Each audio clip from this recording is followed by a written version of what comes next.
இன்று காவல்துறையினுடைய ஒரு உயர் அதிகாரி ஒரு பெண்மணி கூறியிருக்கிறார், நான் காவல்துறை சீருடை பணியாளர், வாரியத்தில் நடக்கின்ற தவறுகளை சுட்டிக்காட்டுகின்ற அந்த வாய்ப்பு இருந்த காரணத்தினால் அந்த அலுவலகம் அங்கு ஒரு தீ விபத்து ஏற்படுத்தப்பட்டிருக்கிறது, என்னுடைய உயிருக்கே பாதிப்பு உள்ளாகி இருக்கும் என்று ஒரு காவல்துறையினுடைய மூத்த அதிகாரி ஒரு பெண்மணி குறிப்பிடுகிறார் என்றால் தமிழகத்தில் எந்த அளவிற்கு காவல்துறை முழுவதுமாக சீர்குலைந்து போயிருக்கிறது என்பதற்கு எடுத்துக்காட்டு.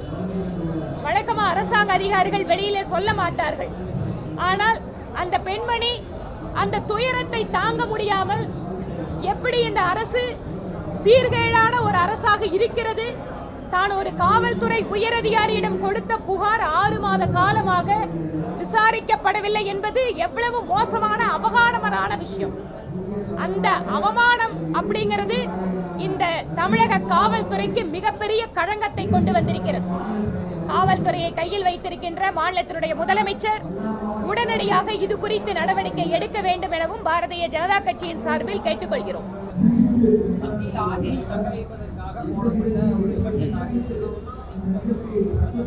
மத்திய பட்ஜெட்டை பொறுத்தவரை யாராலுமே குறை சொல்ல முடியாத ஒரு பட்ஜெட்டாக இருக்கிறது.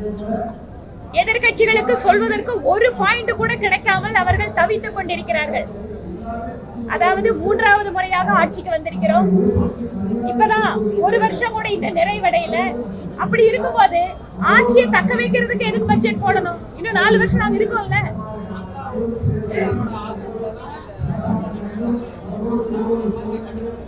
ஆந்திராவுக்கும் பீகார்ல இருக்கிற கூட்டணி கட்சிகள் எங்களுக்கு ஆதரவு கொடுக்குறாங்க, இன்னைக்குதான் தெரியுமா? ஏற்கனவே அவங்க ஆதரவு தான் நடத்துறோம், அவங்களும் எங்களோட கூட்டணியில இருக்காங்க. அதனால இதுல என்ன இருக்கு? ஏற்கனவே இது தெரிஞ்ச விஷயம் தானே. ரொம்ப நல்ல பிரகாசமான வாய்ப்பு இருக்கிறது. டெல்லி தேர்தல் களம் என்பது முழுக்க பாரதிய ஜனதா கட்சிக்கு ஆதரவாக மாறிக்கொண்டிருக்கிறது. நேரடியாக தேர்தல் பிரச்சாரத்தினுடைய பணிகளை ஒருங்கிணைந்த காரணத்தாலும், அங்கு நேரடியாக தேர்தல் பிரச்சாரத்தில் இருந்த காரணத்தாலும் சாதாரண மக்களுக்கு ஆம் ஆத்மி கட்சியின் மீது இருக்கின்ற வெறுப்பு என்பது பல மடங்கு இருக்கிறது. பாரதிய ஜனதா கட்சி, அதுவும் குறிப்பாக தலைநகரிலே மோடி அவர்களுடைய அந்த ஆட்சியினுடைய பலனை பெற வேண்டும் என மக்கள் நினைக்கிறார்கள். இந்த முறை வெகு நிச்சயமாக பாரதிய ஜனதா கட்சிக்கு வாய்ப்பு அதிகரித்திருக்கிறது.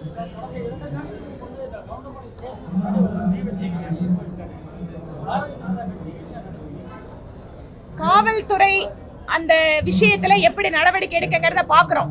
அவங்க நியாயமா நடவடிக்கை எடுக்கவில்லை என்றால் நிச்சயமாக பாரதிய ஜனதா கட்சி பாதிக்கப்பட்டவர்களுக்கு துணை நிற்கும்.